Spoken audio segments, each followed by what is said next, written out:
Assalamualaikum warahmatullahi wabarakatuh. Bismillah, alhamdulillah. Wassalatu wassalamu ala rasulillah Sayyidina Muhammad ibn Abdillah wa ala alihi wa ashabihi wa man tabi'ahu ila yaumil qiyamah. Amma ba'du.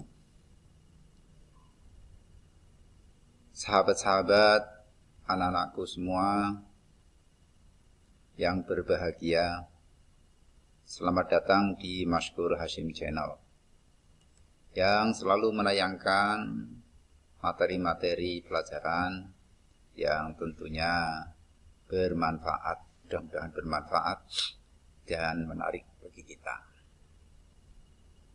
Sebelum semuanya itu, marilah subscribe dulu agar ilmu yang kita peroleh lebih bermanfaat bagi kita.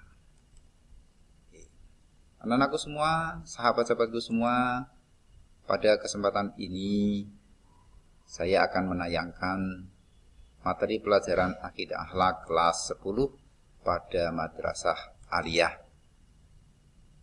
Mempelajari induk akhlak tercela yang secara khusus mempelajari tentang hasud. Sebelum memasuki materi, terlebih dahulu kita memahami tentang kompetensi inti. Apa yang akan kita dapatkan dari materi tersebut, intinya apa? Yang pertama berkaitan dengan bagaimana kita bisa memahami secara religi. Artinya hasud itu sesuatu yang dilarang oleh agama. Kalau saya hasud, saya berdosa. Lah, inilah inti pada pertama ini menjadi capaiannya. Yang kedua, menunjukkan perilaku jujur. Artinya ketika kita membahas tentang hasud, kita menyadari bahwa kita secara sosial tidak boleh melakukan hasud itu. Ini kaitannya dengan kompetensi sosial. Kompetensi yang ketiga kaitannya dengan bagaimana kita bisa memahami apa itu hasud, kemudian dampaknya, kemudian sebab-sebabnya dan sebagainya. Itu kayaknya kita tentang berkaitan pemahaman. Kemudian yang keempat, mengolah, menalar. Artinya kita mampu untuk menyampaikan kepada orang lain, menjelaskan tentang apa itu hasud. Itu secara konkretnya bagaimana. Kompetensi dasarnya, ya kompetensi dasar yang pertama tadi kaitannya dengan kita meyakini bahwa hasud adalah sesuatu yang dilarang dalam agama. Itu kompetensi religi. Yang kedua kaitannya dengan kompetensi sosial. Kita secara sosial tidak boleh melakukan hasud. Yang ketiga, kita bisa memahami, menganalisis tentang materi hasud. Yang keempat, kita mampu menyajikannya. Indikator bagaimana kalian bisa meraba pada diri masing-masing, introspeksi apakah saya sudah apa belum. Kaitannya dengan yang pertama tadi, ini indikatornya saja.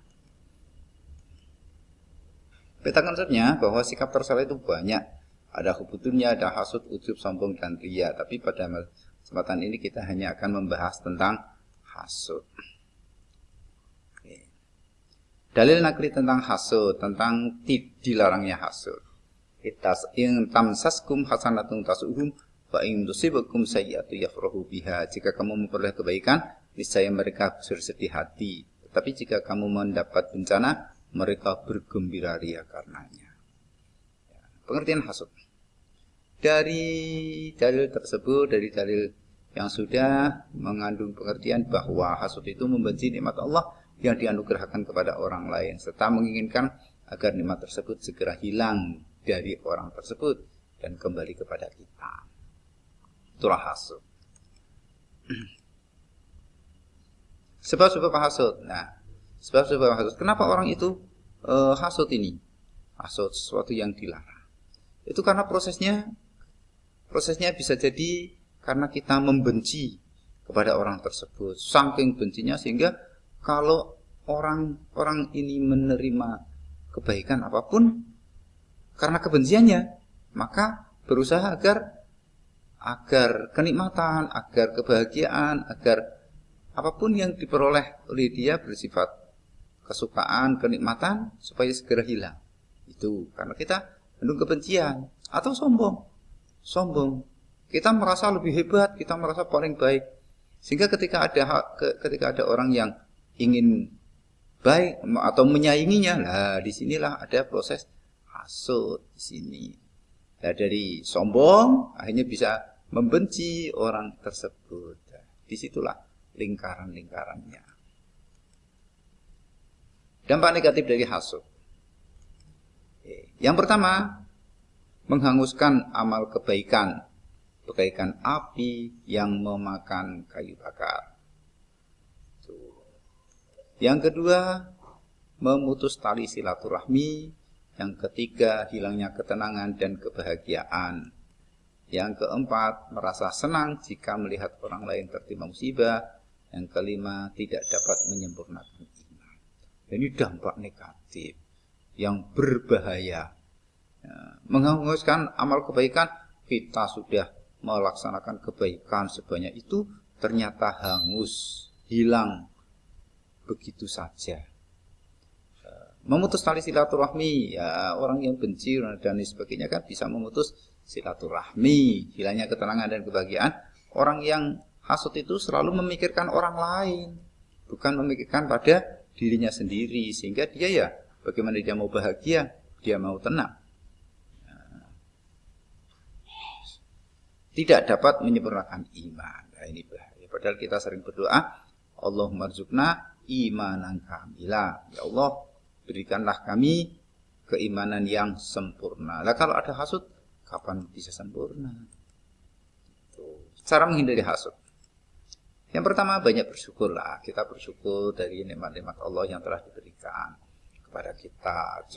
Allah dalam memberikan nikmat itu tentunya sesuai dengan kebutuhan yang kita perlukan. Terkadang kita meminta sesuatu yang kadang kita tidak butuh, tidak perlu. Ya Allah lah yang tahu apa tentang kebutuhan kita, disitulah. Hasud membawa derita dan permusuhan. Kita sadari hasud itu akan membawa derita. Kita harus berpikir positif, husnudzon kepada siapapun, apalagi kepada Allah Subhanahu wa taala. Bahwa nikmat-nikmat yang diberikan kepada kita itulah yang terbaik. Rendah hati, kita harus rendah hati, tidak sombong, dan merasa bahwa diri kita adalah hanya seorang hamba yang tidak memiliki kebaikan apapun. Kemudian takdir itu berbeda-beda, tapi yakinilah bahwa semuanya adalah baik, takdir yang diberikan oleh Allah. Disinilah bagaimana kita mengimani qada dan qadar. Saling menasehati, ya kita ketemu teman, ketemu sahabat siapapun, saling menasehati. Karena itu dalam kesempatan ini misalkan materi yang saya sampaikan ada hal-hal yang kurang berkenan, ya sampaikan saja, berilah aku nasihat. Gitu, kita saling menasehati. Yang ketujuh, bersikap realistis terhadap kenyataan. Realistis, kenyataannya bagaimana? Itu kita hadapi dengan baik. Yang kedelapan, teguh dalam pendirian. Yang kesembilan, ingat kepada Allah dan selalu minta perlindungan agar terhindar dari sifat hasud. Nah, kita perlu, sebab hasud itu sesuatu yang ada di dalam hati kita. Karena itu ada di dalam hati kita, maka kita harus menangkalnya, menyerang. Kita tidak mungkin menghindar dari sifat hasud itu. Sifat hasud masih ada, akan tetapi sifat hasud itu bisa kita kalahkan.